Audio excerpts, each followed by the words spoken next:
Is that good? All right. I think the timing is good on this one. Hey, Hey, Frank. how's it going, Mike? Good, brother. Good to Right see on. you. What's new in your world? Oh, man. What isn't new? It was a fun week. It really was. A lot going on. Yeah. A lot of experiences. So, what makes a fun week for Mike? Oh, man. Fun is something new happening each day. You know, Yeah. something I haven't, it's weird. I'll start to, now when new things happen to me, I look at them like, okay, what is this trying to teach me about myself? Yeah. Or what am I learning about myself as I go through these different life challenges, if you will, or challenges with work and growing a business. And so I look at them differently rather than being afraid of them, which is that natural kind of Yeah. feeling that you get, the unknown. I'm like, all right, what am I going to learn about myself? Yeah, and what it is we're literally, when we allow ourselves, because we're always doing it, but we just fool ourselves, we're always moving into the unknown. So you have to learn something new because you've never been here before. Now, you can drag a past experience and say, well, it was just like yesterday. Work is always the same, but it isn't. It's never the same. Because this Tuesday is different than last Tuesday, and last Wednesday is different than, 3 weeks ago Wednesday. And it'll be the only Wednesday you have like that. That's it. This is the only moment you ever experience is right now. Yep. So when we head into the unknown and without the subtleties of anticipation of what ought to happen, life is exciting. Otherwise, you get frustrated. Or if things work out, you're like, oh, I'm lucky. I really like Yeah. that you said that because that's something that I've stopped doing as well, which is How do you stop? organizing I how gotta the keep day. doing But Yeah. we all have this idea of how a day should play out or how an experience should be. And when you no longer look to something with how it should be and you just experience what happens, Yeah. it's free, it's liberating. It's true. It's very freeing. There's a guy I see at the gym a lot, and I stopped asking the question because he would always give a very similar answer. But one of the funniest answers, I'm like, hey, how's your day going? It's like, it's too early to tell. Hey, I like It's just like, I have no idea. I'll let you know later. I'm like, all right, you do that. He Like, doesn't know. you could see it was dreadful. Like, I'm scared to open my eyes and see what's going to happen, But that's what perspective shift is trying to convey. And obviously, me and Mike sit here and talk about it because we're in the learning process ourselves, and we'll never stop. Absolutely. And we're just sharing our learning experience live with, well, it's not live, but it's recorded, but you know the gist of it. Yeah. And that's just it. Like, we're learning now, and we're understanding now, and beyond understanding, we're actually experiencing. We're having a lot of great experiences in the last year or so we've been doing this together. I know exactly what you mean. Yeah. Even though it's happening now, there's memories of other perspectives, but it was now. And in this now moment, I have infinite amount of perspectives. So where there was a moment where I didn't think that perspective was possible for me or Mike, I had come to realize, no, it's, but again, I can only take upon one perspective at a time. And I'm not in a rush to get to a next perspective because I think that's the field in which anxieties creates, trying to get too much into the future and dwelling on the past is what we understand is causing depression. But in the present moment, where you're not expecting anything or anticipating anything, you fall into this field of elation and you feel good.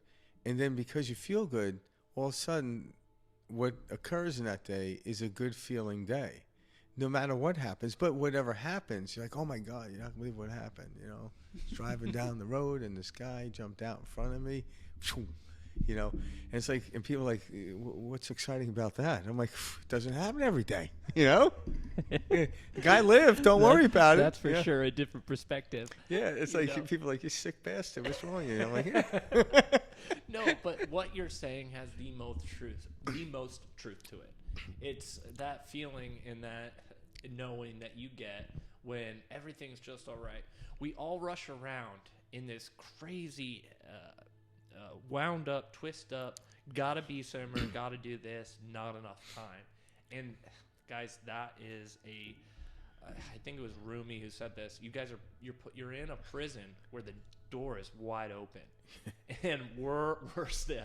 I love that. He was like, yeah, we put ourselves in this prison when the gate's wide open. What you think is shackled is just a watch. Absolutely. It's not even attached to anything. Absolutely. It's like, oh my God, I'm shackled. So when you can just understand and look at this from a different way, is when you're bringing you then are becoming the awareness to what's kind of going on, and that's how you can level up and get out of this survival mode that Frank and I are talking about.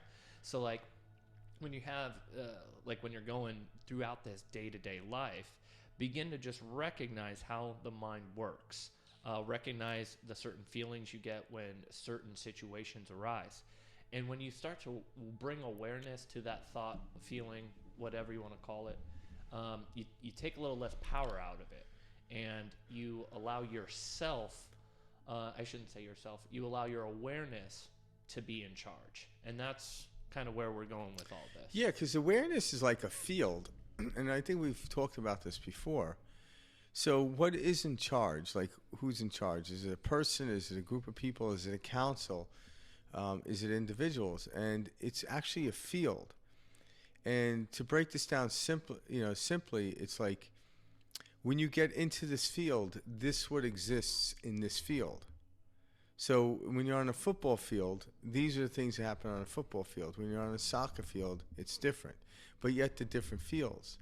But if you're on a soccer field and you're expecting, and we say soccer and football, here in America, they're distinguished between the two. You're expecting or wanting to play football, you're not on the right field, therefore you're not having the experience. And this is where people feel the aspect of, oh, I can't have this experience, it doesn't work. I wish for it, I ask for it. I'm like, yeah, but what field are you on? You have to move to a football field and leave the soccer field. Well, instead of leaving the soccer field, I just simply move to the football field. I don't have to discard the soccer field, I just move into one field. And we don't mean physically. No, the field in which we go into, it's a state of mind. And how do I get to this state? We'll come into the present moment. Sometimes we have to close our eyes. Not always. Sometimes I use a breathing technique when I'm driving. I find myself thinking about something. I'm like, why am I thinking about this? It's pulling up old experiences which have attached to them old emotions, which I have nothing. I don't want it. They're all just old stories. Yeah, and I can feel it, but I learned to let go of it. So I might do like a breathing technique where I breathe in and breathe out. And even the breathing technique is a permission slip or a placebo, if you will. But it distracts me from the thought that came in by now, because I have to think about the breathing. Very much so serves its purpose. And then I fall into this field. Now I'm in the field. What I'm not doing is I'm not thinking. Might be in a state of contemplation. And then in this field, I could then take a step into what would I like to experience. And then I could run this movie or image in my head and get specific. I would like to do this. I like to write a book, start a new business, whatever it may be. It doesn't matter. But yet it will naturally come to you. Like I wouldn't naturally say, oh, man, I would like to climb Mount Everest. It's not my cards right at the moment. I'm not discounting it, but that's not something I really want to do at the moment. So that would not pop into my field. That might take me out of my field, thinking, well, I won't mount much unless I climb Mount Everest. I'm like, no, that's false. So all of a sudden, when this image pops into my head, because it's kind of my potential, why I came here, so to speak, in this moment, because there's other ones, all of a sudden I get sucked in. And what I do is I hold on to not the image, although the image is great. I hold on to the feeling. And then I allow the image to just simply drift away. And next thing I know, like, I run into somebody and like, hey, how's it going? And all of a sudden I'm in this place where I have nothing but care and love for others around me. And I was almost going to say, oddly enough, this is how it works. As you do that, all of a sudden you start to see the synchronicities within the field in which your feeling is come together to show you the how, the where, and the when this is all going to occur, and you move into it. And it becomes, people are like, oh my God, it's amazing. I'm like, yeah, you stepped into that field. Beautifully said. Yeah. That's exactly how it works. When I'm on a 150 story, I can see the whole city from there. I could be in the same building in the basement, but still can't see the city. I'm in the basement. I could only see the four walls that are in the basement. So it's understanding, like, because here on this planet, there's a lot of people living different lives.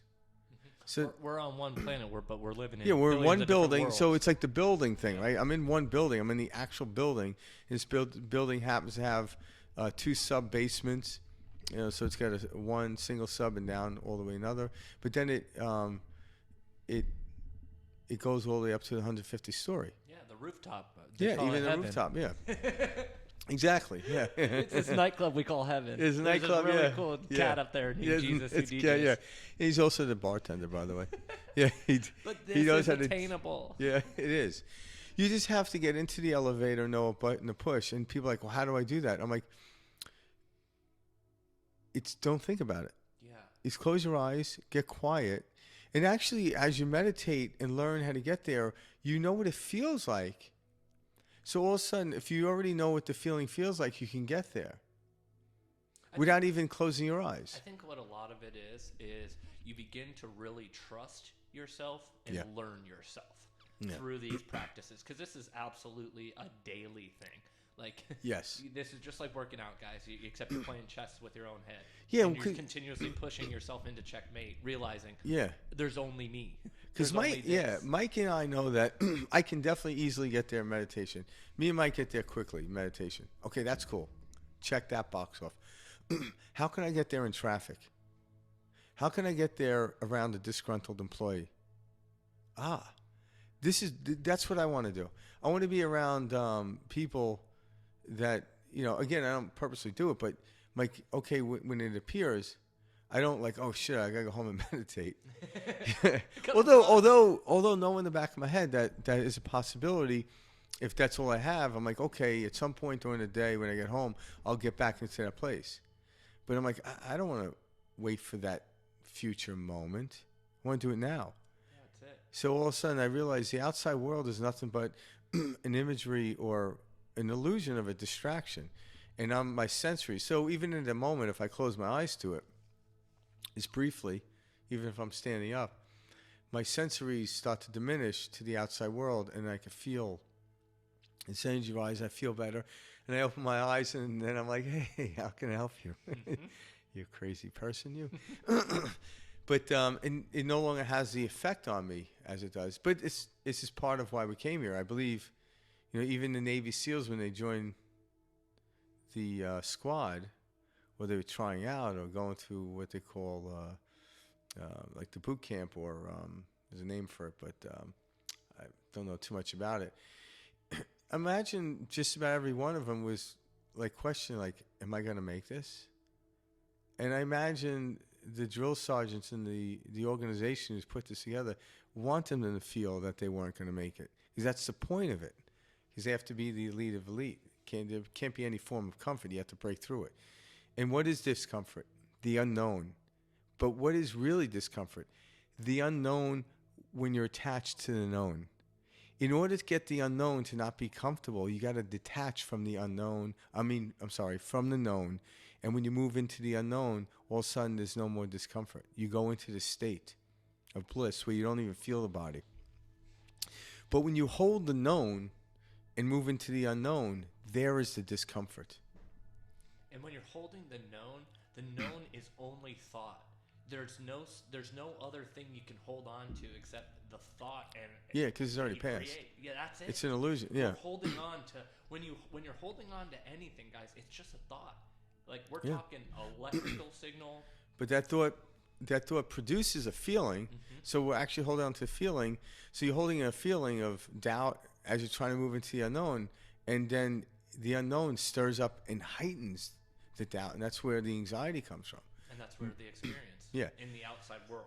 Yeah, so if you can let go and then slip into the unknown, because you're always slipping into the unknown. We just keep slipping into the unknown with a knowing from the past, which always creates frustration. Once in a while, you'll do something, what you thought is, again, it's just a new thing, very similar frequency. Like, say, the beach. A beach is a frequency. right? So I go to the beach.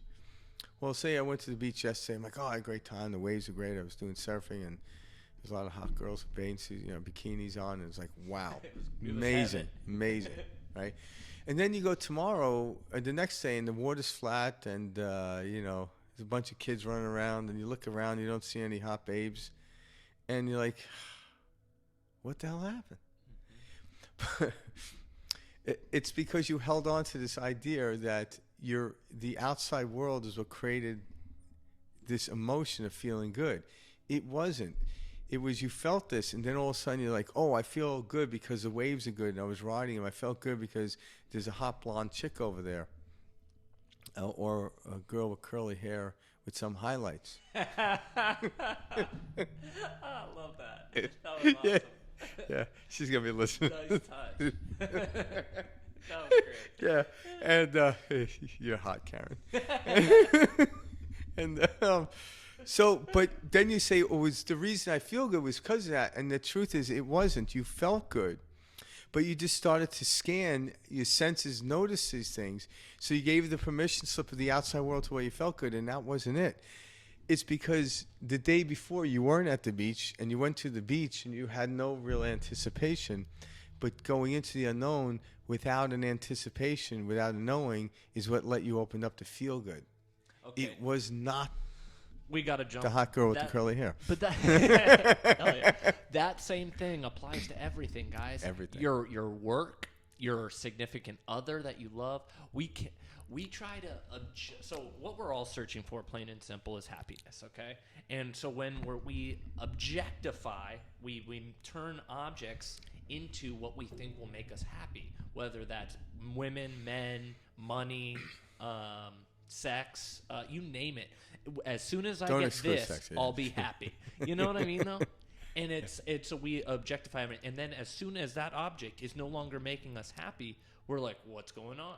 Yeah. And that's why that's why we got 50% divorce rate in this country. That's why we have all these different things. That's where addiction comes from, actually. It's where addiction comes Because from. you're addicted to the outside world, whether it's a drug, a TV, or whatever it is. Yep. Now, you can take all those things, and you can actually choose to utilize those things. But you use it for a permission slip, it will have a different effect. It won't necessarily be an addiction. It becomes a choice. But then you ask yourself, well, why am I choosing to do this? Again, I'm not talking to anyone in and out of all these objects. I'm saying, yes, we came here to play with the physical world, but to not actually attach ourselves to it. How do you attach yourself to the physical world? It's going to make me happy. Be in the world, not of the world. So having a glass of wine so I can feel good, I'm like, feel good, and then drink the wine. That's the way to live life. I'm not saying don't drink the wine, but get into the field and then drink the wine. Because if you're drinking wine in the basement, it isn't going to show you the image of the 150 story of the building to show you the view of the city. Get to the 150 story and then drink the wine. Well, it's funny. That's like that kid you guys all knew in high school where, you put water in the vodka and he drank it and pretended to be drunk. That was me, by the way. That's what the mind does. It's that powerful. I once sold somebody oregano. I once smoked oregano. Right on. I love it. No, Yeah. You know what I mean. That's so Will you good. eat like a chicken Yep. Parmesan sandwich when you're smoking? Oh yeah, there you go. But it's crazy how powerful the mind is. And guys, this happens all the time, like with sugar pills and our medicine. Yes. Medication itself, 1/3 of all of our medication is the placebo effect. Actually, the reason they're saying 1/3? the reason they're That's saying so hold on, the reason they're saying 1/3 is because they want to give up the pharmaceutical thing. Oh, yeah, Eventually, it will be 100% because everything is a permission slip. But by all means, if you have a headache and you know if you take that Tylenol, it'll go away. Or like, well, I heard if I just close my eyes and meditate, the headache will go away. Well, if you never experienced that, it might drive you nuts. So I suggest taking the Tylenol, so to speak, but it's still a permission slip. But if you've experienced close your eyes and meditating, the headache goes away, you wouldn't reach for the Tylenol because you don't have to pay to meditate. But Tylenol costs money. That's the truth. And people and even side effects.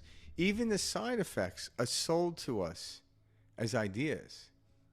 Because if you never told someone they would do it, and they have no side effect. It was like the story of Ram Dass at the time. His name was Richard Albert. Gave all the LSD to Maharishi, and he took it in there, and supposedly, like as Ram Dass explained the story, he's making all these faces, all this stuff and stuff like that, and all of a sudden he just opens his eyes, and nothing happened. And Ram Dass in disbelief, like, I had like 3 months worth of LSD, he just sucked it down, you know. But then his response was, if you're already there, nothing's gonna get me there. So if you're already in that state, taking something that you thought was going to take you state, you're already there. It would have no effect on you. Yeah. But once people say, oh, this will make you feel better, they have to actually place in your thought that you're not in a place of greatness already. What's the quote? You can't take a bus to Detroit if you're in Detroit. Ram Dass said, if you're already in Detroit, you don't need to take a bus to get there. That's it. Yeah. He's on that level that LSD brings you to. And again, guys, to say that LSD, because I hear this too from people. I would love to drop acid or take mushrooms to find God or find the universe, find myself. There's nothing to find. No, it's not like that. You're trying. I will do this to get that. No, what it's like? You're chasing your tail. It's not. You're it's, already there. Yeah, it's almost like getting into a back of a cab and you're reading the newspaper. All right, it's like, I want to get there, and then you get there, but the thing is, you don't know how to get home, so you have to call the same cab driver. I'm like, you want to be the driver. So all of a sudden, you're getting shipped around here, and you get dropped off. It's like, how'd you get here? I'm like, I don't know. Some guy drove me here. I don't even know where the hell I'm at. So, like, utilizing what we call an outward substance or a substance outside of us will get us there, but we don't know how we got there. So, therefore, we don't know how to get back. And this is the hangover effect. Shit, how do I get home? No idea. You know? But if you drove yourself there, getting home is no problem. So again, do these things. Sometimes doing it, believing in smoking the weed will get me high. I'm like, oh my God, I experience this high. You know, a lot of indigenous cultures or, throughout time had utilized what we call psychedelic plants. Ayahuasca? Yeah, ayahuasca in Native American, peyote, and they typically did it in a period in time when the person was coming of age.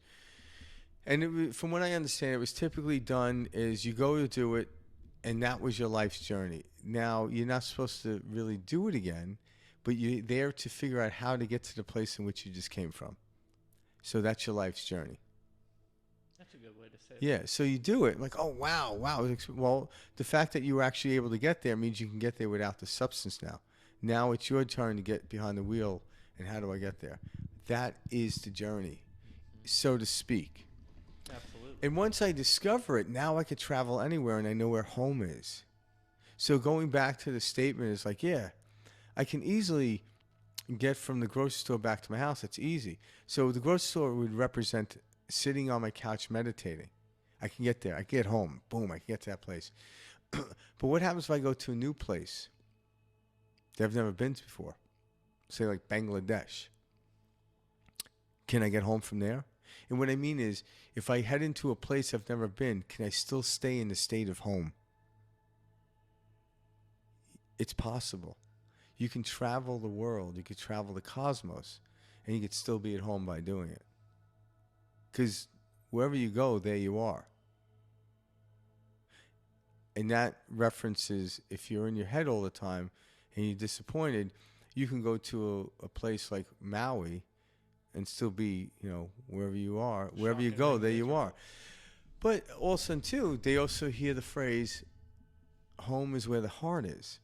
So what is the heart opposed to the mind? The mind thinks it knows. No, it thinks and processes thought. The heart knows. The heart is very concise. If you listen to your heart, it would be like, just do this. The heart would be like, well, if I do, the mind would be like, well, if I do this, Jimmy might get pissed and Sally's going to get upset. The heart's like, stop it, just do it. It's kind of like how my dad, why do I have to go to church? Just get your ass in the car. Yep. It's like, dude, it was no explaining. So the heart is very concise. The heart knows. The heart doesn't believe. The mind believes. The heart knows. And that's where the phrase comes. The heart is where, home is where the heart is.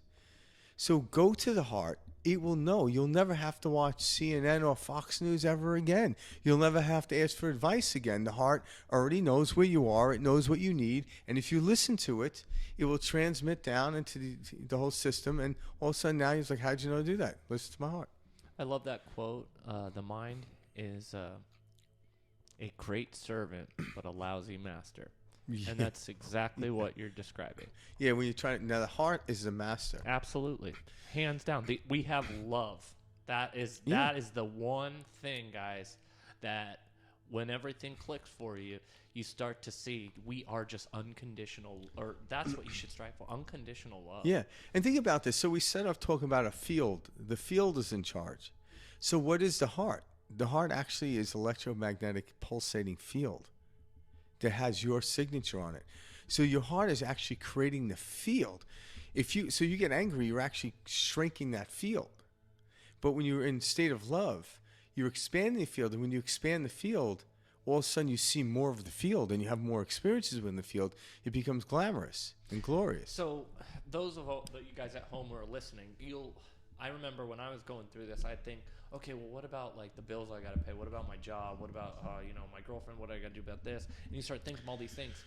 Everything we're talking about solves those. Yeah. This is the one. Just get a good accountant. One and done. This is the, yeah, right. This is the one and done. This is the skeleton key to everything in your life. So when you start to focus on the energy that you have within yourself, when you start to focus and no longer allow these, thoughts to control and pull at you throughout the day, this is true change, and it's visible in every realm of your life. Yeah, because the thoughts that we have only come from experiences that what we call our past. They don't do us any good for a new experience. It's like reading the same page over and over in a book and trying to advance into the book. You must leave that page and move on to the next page. But because we're used to reading that page, we continue to read the page. You could read a page 100 times. You may get a little more insight or way of looking at it, but you don't know more about the book than you did the first time you read it. But if you go to the second page, the third page, the fourth page, continue through it, you go to the experience of it, you'll start to see a broader perspective onto it. But we tend to like to stay on a page. And actually, when we stay on a page and create a predictable life, or what we think is a predictable life, because it becomes chaotic when you try to do that, you start to diminish the value in the field in which you're in. You shrink it down. And that's where the humdrumness feel and the boredom gets in. But if you keep your heart open, attached to nothing, life is amazing even if you're sitting on a stool all day. It really is.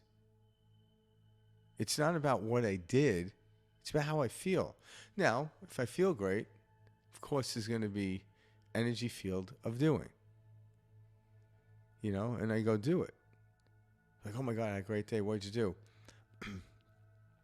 I stared at a leaf in a puddle. You need some help, buddy. You're finally present.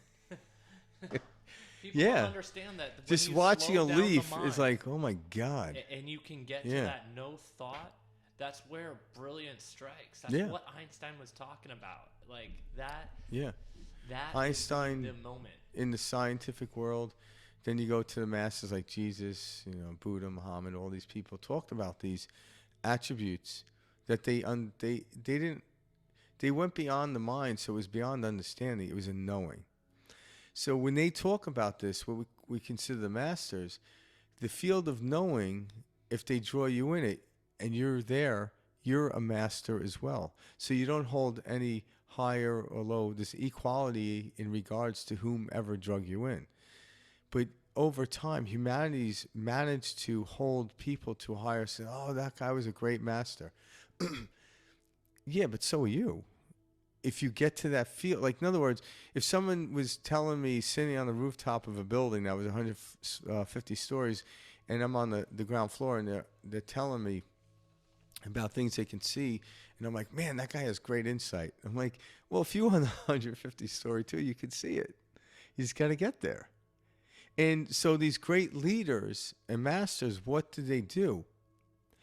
they coaxed us into coming into that field. And we were in that field. We no longer had to get advice from them. I don't need someone to explain the visual of a rooftop when I'm on the rooftop because I'm there. So that's the whole purpose. So what we're trying to do in the show is me and Mike don't want to be looked at as, whatever. It's about getting to this place, dragging you in, and having the experience. Otherwise, it's just a concept. So now you're talking about, hey, I read this book on this guy. He talked about seeing the top of buildings. Have you ever seen the top of a building? It's just a weird concept, but we know it exists. Like the aliens. Oh, my God. But then it's like, well, yeah, if you're on top of a building that's 150 stories, you could see the top of a building that's 120 stories because you're 30 stories above. I think what Frank and I really are doing and talking about, no, truly though, is people don't understand what they truly are. You're already there. They think, they're connecting with the person as an object, which is totally normal because it's a socially conditioned view and perspective that we've had. But anxiety is totally normal too to certain psychologists. It's just normal behavior. You're absolutely right. I'm like, I don't want that normal behavior. Exactly, and we have a choice. So what Frank and I are bringing up is we're trying to explain that you are more than a body. You are more than a mind. And when you allow yourself the strength, and when you allow yourself the commitment, that's all it is. It's a commitment that you're making to yourself, that you will. Well, no. The thing is, at first it could seem like a commitment, and it depends on how you look at commitment. But once you experience it, it's like I'm committed to go to the playground. Mm-hmm. Like no, I want to go to the playground. So it's, at first you might have a commitment to it, but after a while, it's like, why wouldn't you want to be there? It was like the analogy I used earlier. Like if I was driving a Ferrari and I passed a tricycle, would I abandon the Ferrari to get on the tricycle? No, it would be nonsensical from the understanding of what the value of both those vehicles mean. So if you're there, you would never consider that. You would only be there. And I talked about this to Mike earlier, the presenting of like a new way to look at the 10 Commandments. Thou shalt not kill. Thou shalt not covet thy neighbor's wife.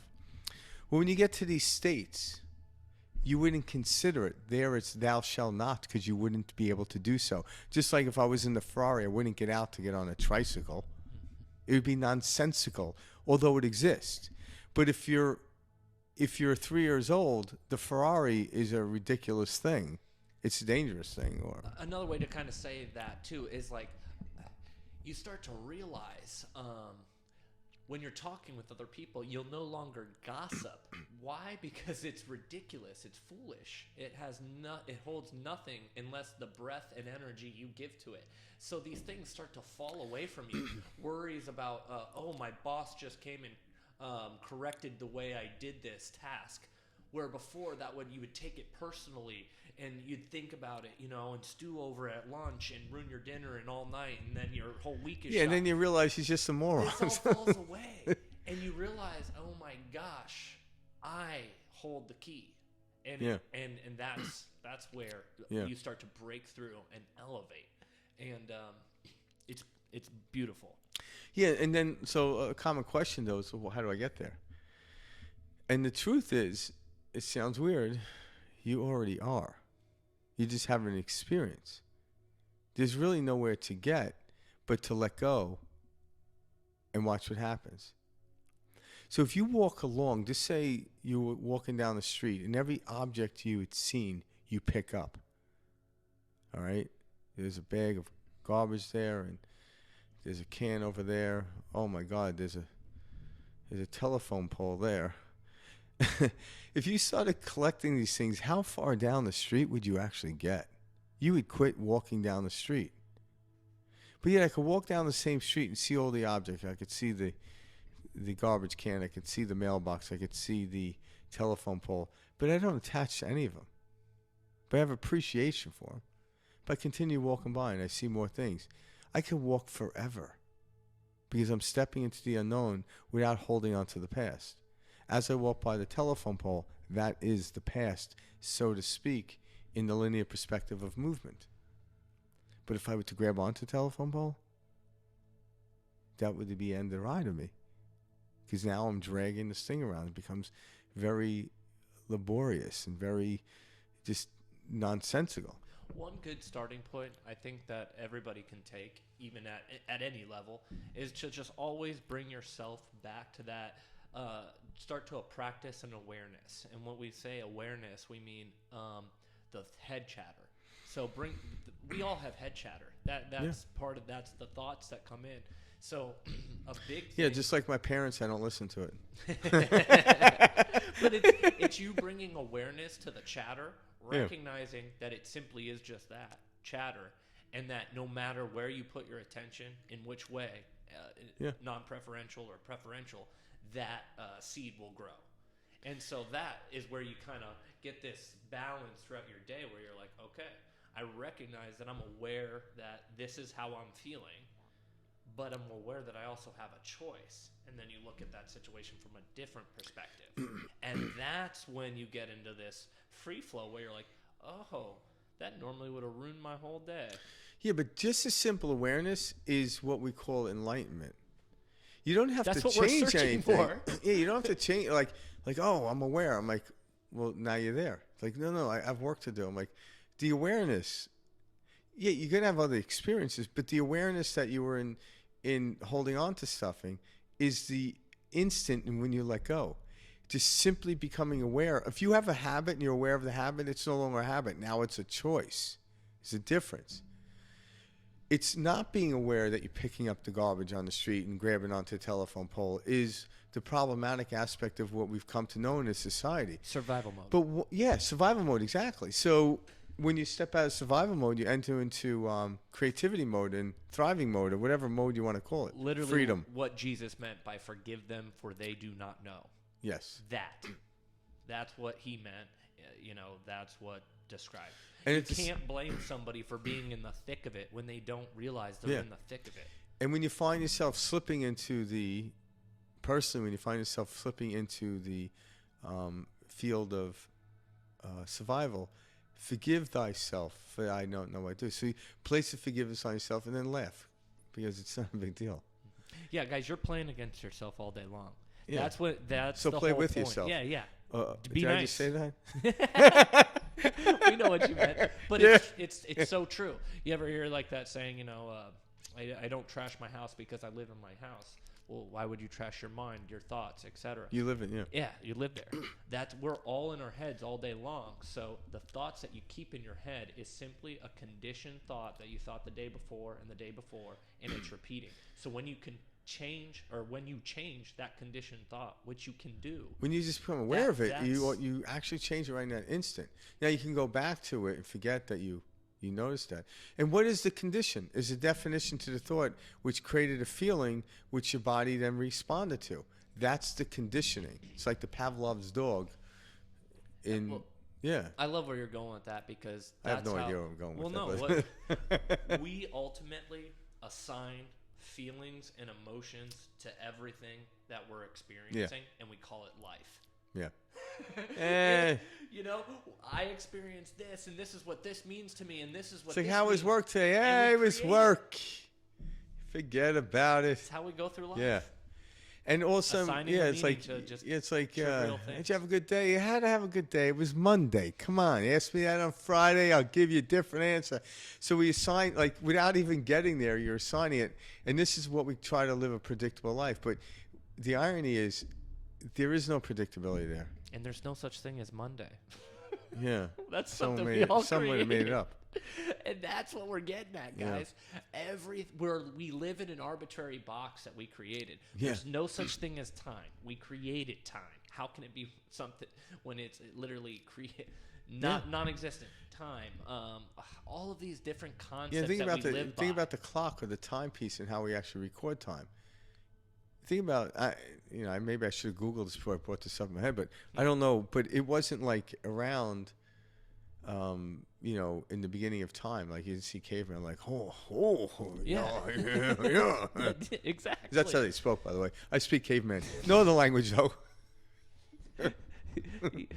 I like the pronunciation Oh. with your caveman. Yeah, like a caveman. Yeah. Very well Yeah. done. I speak a little Neanderthal too, but mainly caveman. Nice. Yeah, it's good.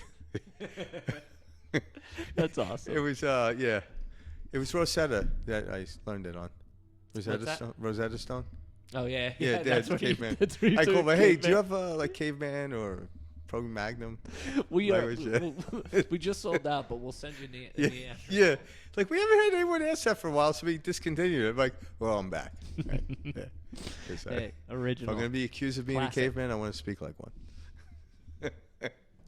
But that's the point of life, to get lost in the fun of it. Yeah. And that is living on this third dimensional plane, this reality that when you assign a meaning to these things that you're going through in life, at least make it something enjoyable, at least make it fun, at least make it exciting. Because it is all nonsense, and that's It it's funny to say that, but everything is utter nonsense. But yet, I'm gonna make a meaning out of it just for the sake of the game. When this really clicks, it's crazy how big of a deal we make out of things. Oh my God. Because we People freak out. I'm We moving to Canada. So and so got in.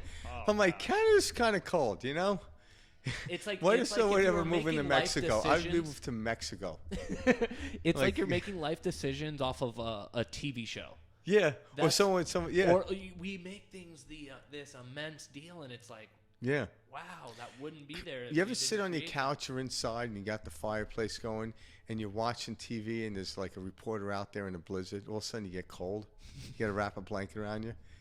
No, this is how this is how powerful the mind is. Next thing you know, you're like, holy shit. I'm like, yeah, the temperature in the room didn't change, but the regulated body, because of the mind seeing the snow, it changed. Think about that. That's very interesting because that's what happens. Like, holy shit. Now all of a sudden you're cold. Speaking on that, so like social conditioning is just like what Frank's talking about. So our bodies are literally, so back to like what we're talking about where we don't know what we are. Our bodies are literally just here for experience. Taste, touch, smell, hear, all that stuff. It's to record the experience. Yeah, so we get this electrical impulse when we see things, and these electrical signals, and they create this idea, and that is that consciousness free flowing, qualia, whatever you want to call it. And so we assign these different meanings to these impulses in the way that are the chemical that our brain releases, and we assign a meaning to that. And so we keep coming back during these conditionings. Okay, when my brain gets this impulse and it releases this chemical, this is how I must feel. And when you recognize that that's all it is, you can take yourself out of certain situations so you don't have to feel angst, so you don't have to feel suffering. You recognize it for the chemical response that it simply is, and you allow it to be. And then it just diminishes and just slowly. Easier every time it comes back up. Yeah. And that's that social conditioning, though. We experience how to learn. I can't get an answer wrong, otherwise I'm dumb. And we set these different conditions that we learn through school. We learn from the projections of our parents and family members. And we go through life creating this, or holding and carrying this specifically socially conditioned idea of our self-identity and who we are. Yeah. And we defend the shit out of it. Yeah. Oh, we claw at people who try to come in and Don't tell me. take away our self-identity. Guys, the only one who cares is you. Yeah. You're playing against yourself. Yeah, You're and- constantly putting yourself into check. And you're buying into that. Yeah. Yeah. And that's just the thing is once And that's why it's real, though. Yeah. Oh, That's a big thing because people the are like, oh, you're saying experience. it's not real? No, we Yeah. know it's real. We've been there. Yeah, because the outside world is an illusion, but the reality is how you feel about it. So the body actually feels the reality of it. But it literally is an illusion. Like if I'm watching TV and I'm watching some gladiator type movie, I'm like, oh my God. I'm literally watching pixels with sound frequencies come out. I'm not on the battlefield with them.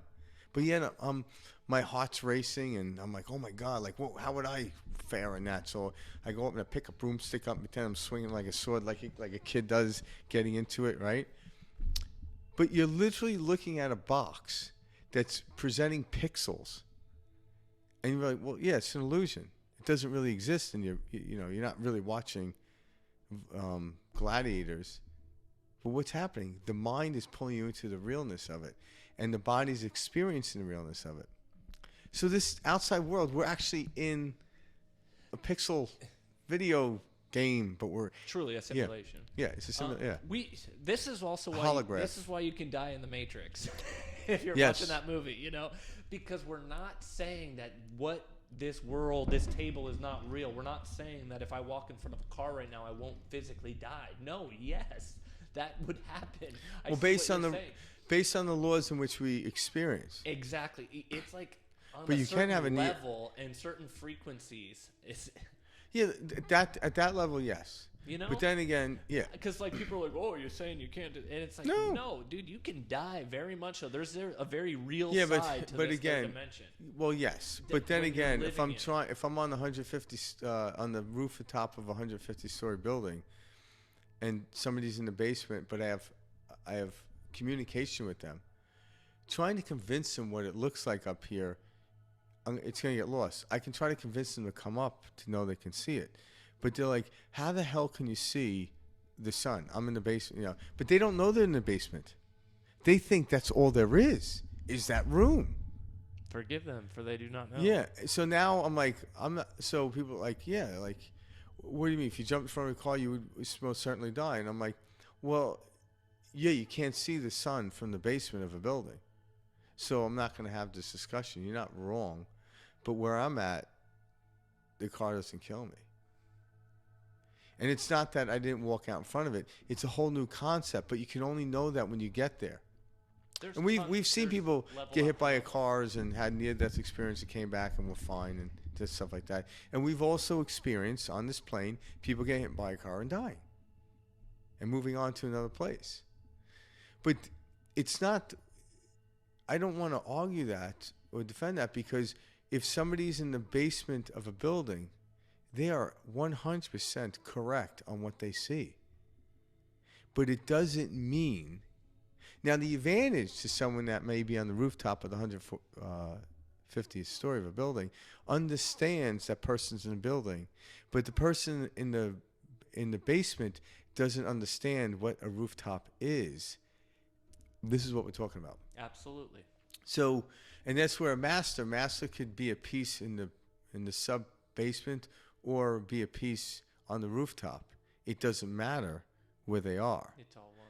But they understand, well, of course I can't see the sun from the basement, but I'm looking to get some shut-eye, so maybe I don't want the sun. So I choose the basement. But yet, if you think the basement all there is, you're going to argue that's impossible. You're nutty. You're lying. Conspiracy theories. And I've been there. And I know Oh, that yeah. feeling. And that's why I try to bring up, like, guys, we don't tell you this not understanding where you're hearing it from. Like, we've heard this presented this clicked.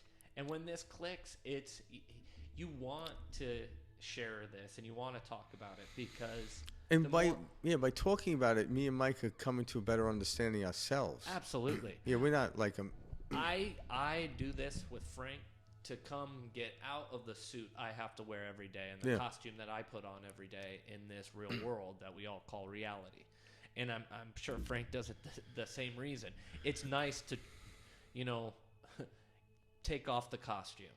We go, Ramdas says this, and I love it. He's like, we just go throughout the day, helping make sure everybody's costume's on straight. Everybody we interact with, okay, you play your role, and I'll play my role. yeah. And we're not But then once in a while, interacting on you that actually level. it's almost like you had a costume, but every once in a while, like I'll walk out and the mask will be falling off. People are like, are you wearing a mask? I'm like, yeah, thanks for noticing. And then I'll continue to talk, because when I get to know somebody, I start to open up. And when I mean open up, it just floods out. People are like, why do you think this is? I do that. And I'll get comments like, you're a very unique individual. I'm like, is that a nice way of saying I'm crazy? like the word unique is like, you're a unique person. I'm like, but again, I understand what they're saying and I laugh at it. I'm like, yeah, I've been called worse, But once they gravitate to where the That's place it. I'm at, they fucking get it. That's the thing. I'm like, but that's what happens to me. So everybody wants this. They just don't understand it because we're chasing objects. We think that happiness is something out there, No. because that's what we've been socially conditioned to believe. As soon as I accumulate A, B, C, and D, I will be happy. Yeah. So we go out in search of A, B, C, and D, get it, realize we're not happy. Well, what happens is when you get it, you're momentarily, temporarily distracted. And when you're distracted, you fall into this state of peace Flow. and happiness. Yeah. So you say, okay, this is why it happened. I'm like, no, no, no, no. You know, you went to the beach and you were excited. You just happened to see a hot girl with curly brown hair, some highlights, and good waves, and you rode the waves. But the reason you were happy because you were already in the state, the field of happiness. And those things just happen to appear at the moment you record it. Again, when you look at it that way, that's putting the horse in front of the carriage. But when you said, I was happy because there were 6-foot waves, there was a hot girl there, and the weather was perfect, that's putting the carriage in front of the horse. And this is why when you go to the beach and look for that, it's like, man, what's going on? It's not the beach's responsibility to make you happy. The beach is just a mere prop. But I stepped onto the beach happy, so everything that happens on the beach, whether the waves are 6 foot or flat, whether there's no one on the beach or it's crowded with a bunch of hot women. Karen's going to ask me, like, why? What's with the hot women last night? I love that. Like, I love that. That's so good. Yeah. You're not going to get yelled at. That's just so funny. That's just so funny. Hey, everybody can relate to that. It is. You know, you see a hot, beautiful woman. You see a beautiful man. Whatever. You know, it's the same thing. It's just funny. Because everybody can relate to that. Yeah, but that's it. When you're actually out of this field, you can go back and you can make light of it, because I understand to communicate. I can't be always in a state of uniqueness. So I actually know how to play a role. But I'm not messing with people. I don't feel above them at all. Not at all. Again, kind of go back into your thou shalt. You know, Yeah. when you get to a level of this understanding, there's no that judgment. There's no that, because ultimately that would just be a reflection of your. Yeah, and also too, say you're like a seasoned actor, a really good actor. You go on a set and you find there's, someone is playing across from you. They're playing your, the second to your lead, and they're new. Now you can outshine them, but what's going to happen is the movie's going to suck, because you were only as good as the person you're across from. So a really good seasoned actor would just simply make the other person a better actor, so it can make them look good. So every human being I'm with, they are enlightened, whether they think that or not. But when I'm talking to them, they are. I'm not going to look at them like, like I'm smarter than you, I know more than you. No, I know different than you. That's all I know. But I don't know more. I don't know better. I just simply know different, a different perspective. But it doesn't mean my perspective's better. There's no better or worse in the field in which me and Mike are talking about. There's greater and less than, but greater and less than, if I'm in a field of less than in the basement, I'm getting a good night's sleep, so to speak. It doesn't mean better or worse. In this level we're talking about, you get beyond. Good and bad is in survival. Less than and greater than are mathematical terms to let you know where you are in the scale of things. Well said. But it doesn't have any defining to it. Because if I say 3 is less than 5, yeah, it's true. But I have no emotional attachment to it until I tell a story. That's the thing, guys. I owe $3 million. Thank God I don't own 5, right? It's like, well, less than's good, isn't it? Right? Well, you start to recognize you sit in this baseline when you can get to no thought. And then when you see what these experiences start to come and happen, you realize that you make them and you steer them. You're like, is this a good? Is this a bad? And when I say good or bad, I mean preferential or non-preferential.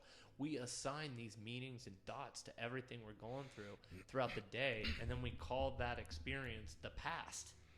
No, you made up a bunch of stories about what happened and said it's truth. Yeah, and because often when people experience something and they record it as negative or positive, they either make it worse in their head or they make the situation better in their head. Yeah, 'cause so you- you're not carrying the real past with you. No, you're not. You're carrying your distorted truth of it. Yeah, it's very distorted because if I look at my past and I'm pissed off, it's going to be looking different than if I tell the same story and I'm in a good mood. Yeah. So I literally change the outcome of the story. Yep. So it's how I look at it, my perspective to it. But yet, I'm just trying to reiterate, even though the circumstances didn't change, the way I look at it changes everything. And that's why it's what we call embellishment.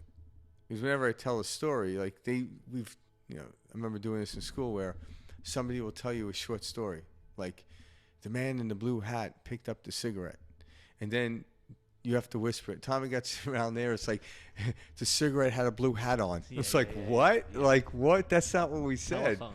Yeah. And all of a sudden, it's like it was only the distance between 7 to 10 people, the story changed. So it makes you think you could keep a story straight.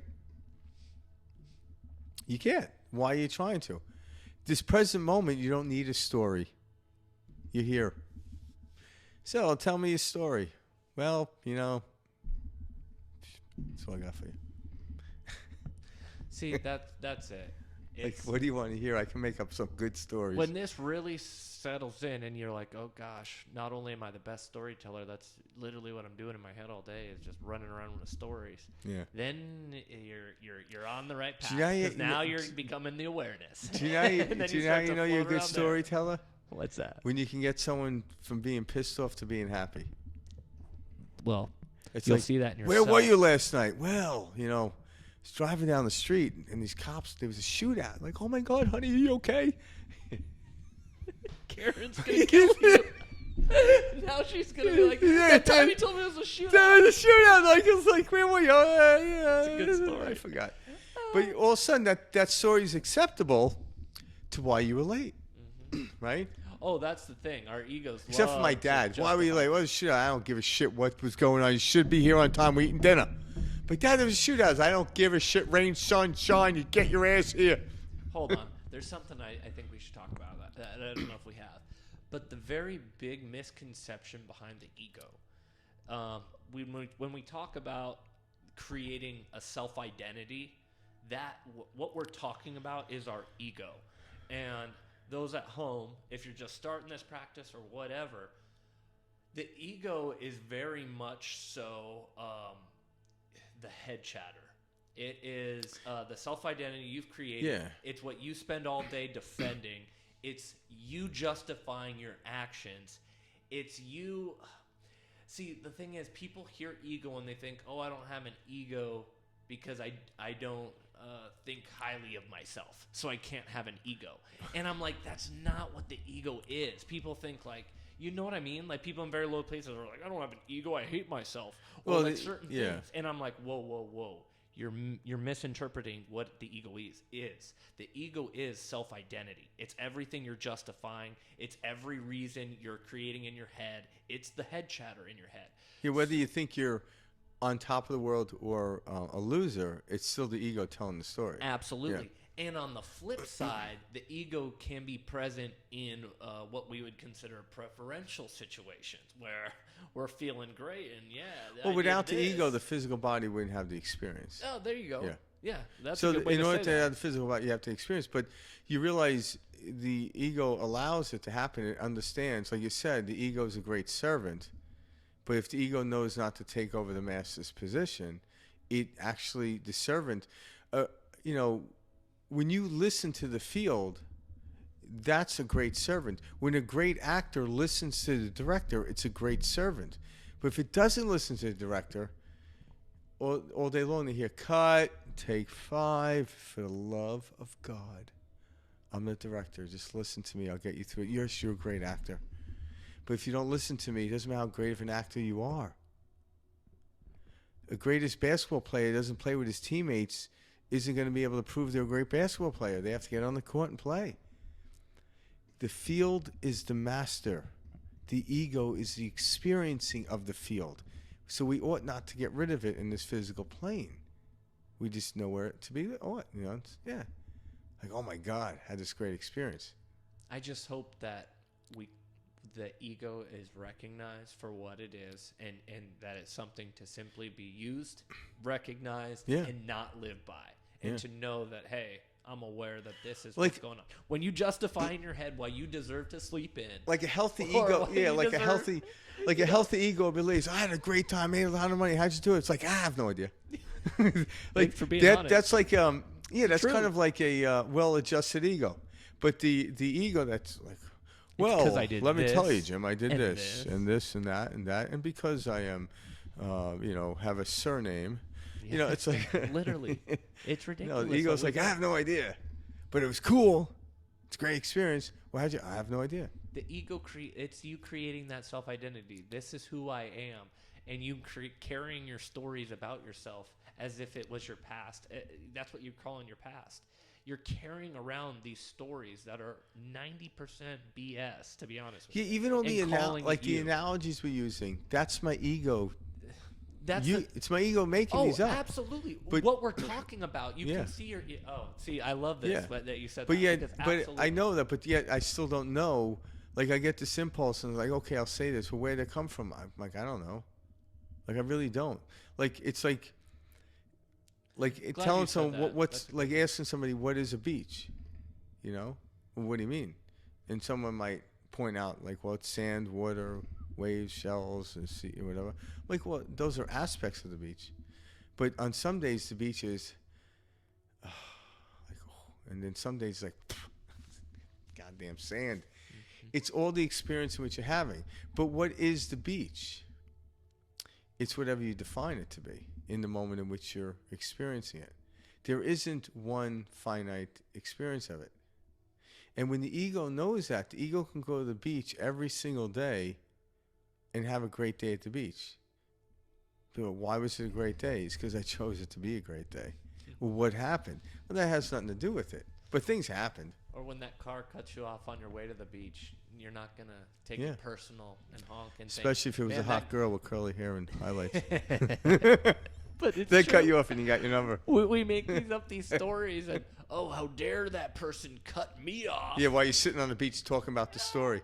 Oh gosh, and it's like, come on, guys, get out of the. We don't need to justify. We don't need to create these stories. No. Life is simply about just experiencing. Do you know what all these what's stories going in history tell us? That was still here. And there is no sob story that no one's ever heard or not heard. It's like, the reason I'm here is because one day something happened to me. I'm like, yeah, I heard that. And then someone's like, oh, you think that's bad? I grew up here and, I just get hit every day. Oh, you think that's bad? I was not only hit, I wasn't fed. You think that's bad. It's like, well, I didn't even have a parent to hit me. Also, I'm like, how great do these stories have to get to the point where we put the violin away? That's the thing. And then, And- it's like, But the ego jumps in and the ego says, you didn't have it as bad as me. You don't know. Yeah. And that's the stronghold. That's where it gets you. Yeah. And it gets your emotions going. 'Cause you're and like, then you hear a "Oh, story. yeah. It's like, yeah, They don't know what I'm going through. Yeah, when I was in the 3rd grade, I couldn't read well, but by the 4th grade, it's like, what kind of shit ass story is that? No, but it's so I still funny, can't read. And this is why people are on certain medication. Oh no, you don't understand. For me, it's different. Yeah, and it's just, and again, it's the illusion, which I understand it well because I played in that field for a very long time. Absolutely. But when I actually stepped out of it, it was like, You see it for what it is. I was like, holy shit, that was crazy. You see Yeah, it, and when I you started see it laughing. for what it is, you can't go back. I found because it. it's foolish. No, once you know, you can't unknow. Yeah. You can, And I didn't mean foolish. you like can have that. I mean- temporarily amnesia. It just doesn't make sense. No. There's no reason. Just like the Nothing's analogy. foolish when you don't know. Yeah, just like the analogy, it makes no sense for someone that's in